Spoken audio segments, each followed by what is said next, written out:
কেন আমাদের জীবনে বরকত নেই? আমরা বেশি আয় করি কিন্তু তৃপ্তি কম পাই। আমরা বেশি স্ক্রোল করি কিন্তু আল্লাহকে কম স্মরণ করি।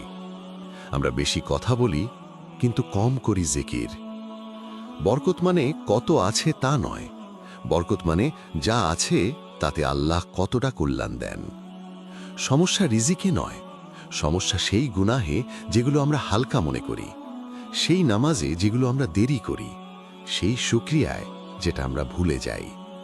যখন সালাত বোঝা হয়ে যায়, যখন কুরআন ধুলো জমে পড়ে থাকে, যখন হৃদয়ে সারা দিন দুনিয়াতে ডুবে থাকে, বরকত চুপচাপ চলে যায়।